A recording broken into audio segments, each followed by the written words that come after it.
올해도 지난해와 마찬가지로 8,500만 원 미만 전기 승용차를 사면 보조금을 받을 수 있습니다. 그러나 보조금을 100% 받을 수 있는 기준은 5,500만 원 미만으로 지난해보다 200만 원 낮아졌습니다.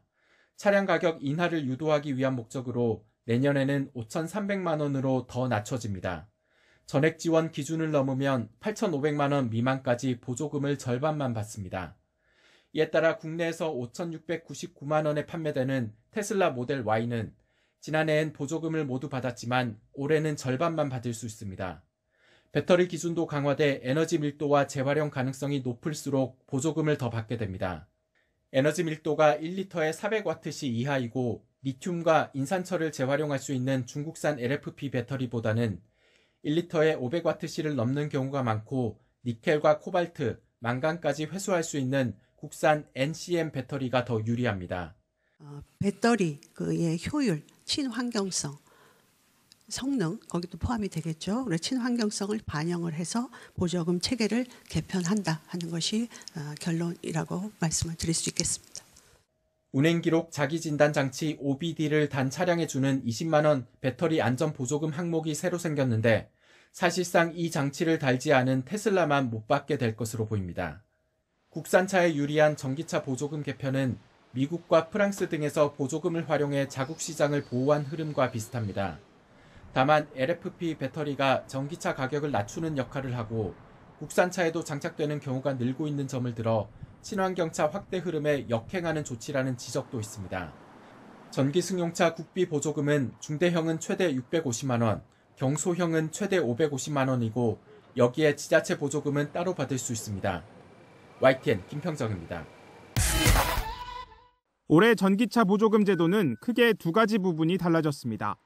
우선 보조금을 최대로 받는 출시 기준액이 5,500만 원으로 200만 원 낮아졌습니다.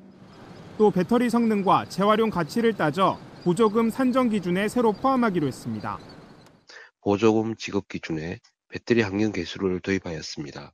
재활용 가치가 낮은 폐배터리에 대해서는 보조금을 적게 지급하여 폐배터리 매립 소각에 따른 환경적, 사회적 비용을 최소화하고자 하였습니다. 직격탄을 맞은 건 테슬라입니다. 차량 가격이 보조금 최대 지급액 기준을 넘어선 데다 재활용이 어려운 중국산 LFP 배터리를 탑재했기 때문입니다. 부랴부랴 출시가를 낮췄지만 보조금이 3분의 1 토막나면서 실질 구매가는 오히려 올랐습니다. 국내 업체도 예외는 아닙니다. KG 모빌리티 역시 LFP 배터리를 탑재한 토레스 전기차 모델의 출시가를 200만 원 낮춰 줄어든 보조금을 메웠습니다. 실질적인 고객 부담금을 지난해 수준으로 유지하겠다는 전략입니다. 실제 소비자가 구매하는 비용 부담은 지난해와 큰 차이가 없으며 지자체 보조금까지 감안하면 합리적이고 경쟁력 있는 가격으로 구매하실 수 있습니다. 현대차도 대표 전기 승용차 모델인 아이오닉5와 기아 EV6의 출고가를 각각 200만 원과 300만 원씩 낮춥니다. 정부가 차량 할인 금액의 일부를 보조금으로 추가 지원하는 방안을 추진하면서 가격 인하에 동참한 겁니다. 보조금 제도에 따라 전기차 가격이 전보다 크게 출렁이는 건 시장 수요가 둔화하고 있기 때문입니다. 올해 전 세계 전기차 판매 성장률이 지난해 절반을 조금 넘긴 19% 수준에 머물 것으로 전망되면서 가격 인하 움직임이 본격화하고 있습니다. 여기에 올해 안에 중국산 저가 전기차까지 국내 시장에 뛰어들 것으로 보이면서 가격 경쟁은 더욱 치열하게 이어질 것으로 보입니다. YTN 김태민입니다. 자동차 수출 훈풍은 올해 1월에도 이어졌습니다. 1월 자동차 수출은 62억 달러, 지난해 1월보다 24.8% 늘어 역대 1월 기준 최대 실적을 기록했습니다. 하지만 올해 전체적인 전망은 그리 낙관적이지 않습니다. 지난해 45% 가까이 증가한 대미 수출의 기저효과로 증가세 하락이 예상되는 데다 전기차 수요 둔화 흐름도 뚜렷하기 때문입니다. 그런 만큼 올해 수출 성적의 향방은 미국 시장과 전기차가 좌우할 것으로 보입니다.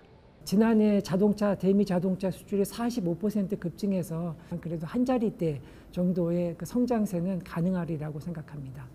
전기차 시장이 유망한 건 확실하지만 보통 제품의 어떤 라이프 사이클상 대중화 단계에 접어들기 전에 일종의 일시적인 수요 침체를 겪는 캐즘이라는 그런 현상으로 이해하기도 합니다. 내수 시장 전망도 그리 밝지 않습니다. 여전한 고물가와 고금리에 지갑을 닫는 추세가 이어지고 있기 때문입니다.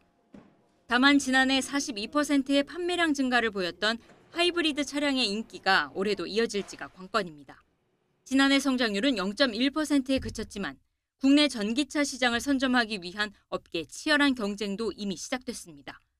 국내에서는 최근 인기를 끌고 있는 하이브리드 차종 확대와 더불어 중소형 전기차인 기아 EV3, EV4, 그리고 현대차의 대형 전기차를 출시해 고객 선택의 폭을 더욱 넓힐 계획입니다. 수출뿐 아니라 내수 시장 위축으로 업계에서는 완성차 업체의 실적이 올해 2%대 안팎 성장에 그칠 것으로 내다보고 있습니다. 미국과 유럽에서 고가의 SUV와 전기차를, 신흥국에선 중저가 자동차 수요가 늘어나는 양극화 추세에 따라 국내 완성차 업계에서는 지역별 현지화 전략에 주력할 것으로 보입니다.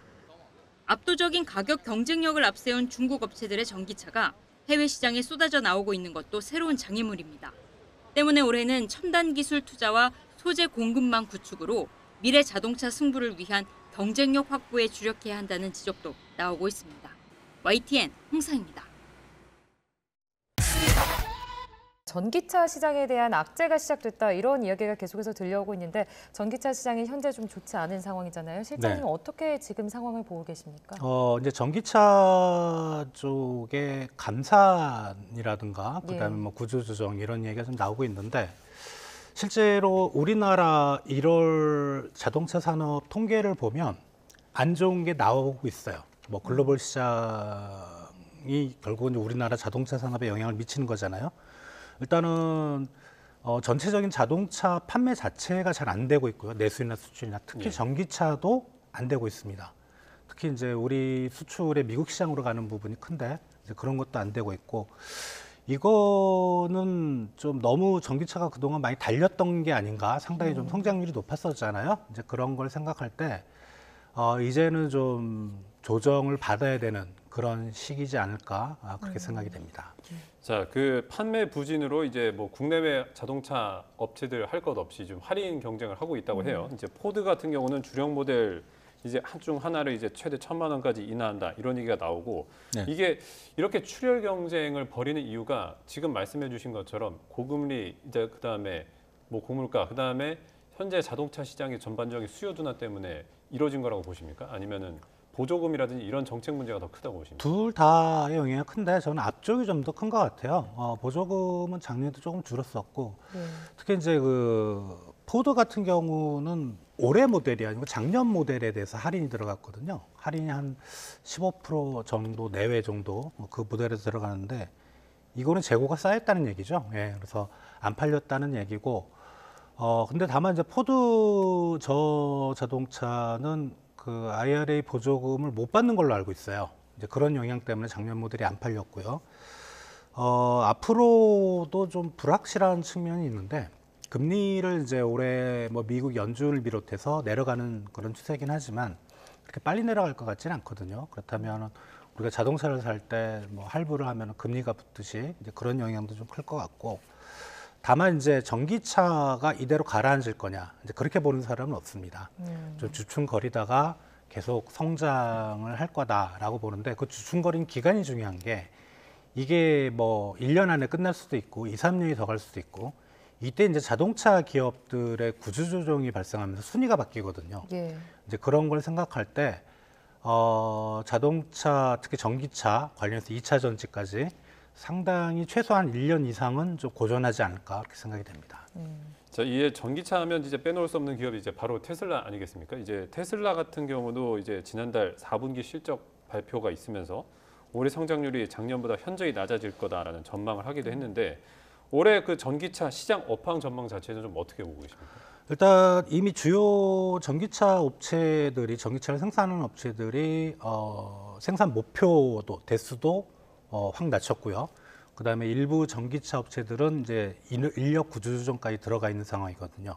그럼 테슬라도 따라갈 수밖에 없고 아니면 따라가는 중에 테슬라도 이제 가격 인하 전쟁에 뛰어들 것 같고 뭐 글로벌 시장에서 점유율은 높지 않지만 중국 이제 비아디 같은 경우도 들어갈 거고 우리나라 전기차 업체들도 이제 가격 인하 정쟁 그리고 이제 생산 조정도 이제 들어가야 될 것 같은데 문제는 이제 우리 자동차 그 기업 중에 주력이라고 할 수 있는 현대차가 이게 광명에서 이제 전기차 전용 공장을 지금 시험 가동을 하고 있거든요. 네. 그래서 올해 중에 그걸 양산한다 그러고 국내에서는 그리고 지금 조지아주에 있는 그 전기차 전용 공장이 올해 중에 가동이 됩니다.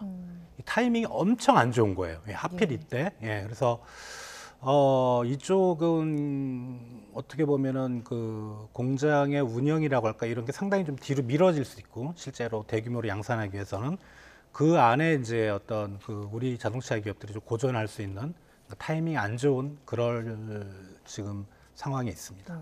실제로 지금 전기차의 시장이 굉장히 좀 좋지 않은 상황이 있잖아요. 그런데 이제 전체적으로 이 시장의 업황의 전망에 대해서 계속 이렇게 수요 둔화가 지속될 것인지 아니면 좀 반등하고 어떤 변수들도 생기고 좀 발전을 할 것인지 이 전체적인 장기적인 전망에 대해서는 실장님은 어떻게 판단하고 계세요? 예, 약간 이제 잠깐 언급을 드렸는데 예. 이게 전기차 시장이 끝나는 건 아니다라고 말씀드렸고 뭐 이거는 우리가 이제 그 탄소 중립과 예. 상당히 좀 밀접한 산업이기 때문에 일정 시장에 이제 그 시장에서 일정 비중은 우리가 높여가야 될 우리나라 기업들도 그렇고 글로벌 기업들도 그렇고 그 전기차 비중을 높여가야 되거든요.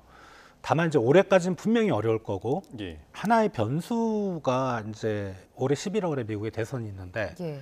만약에 트럼프가 된다면 트럼프의 공약 물론 이제 공약이라는 게 이제 뭐 실제로 그렇게 안 해도 되긴 하지만 트럼프의 성격상으로는 자기 공약을 지키려고 하거든요. 그 공약 중에 하나가 IRA를 폐기한다는 겁니다.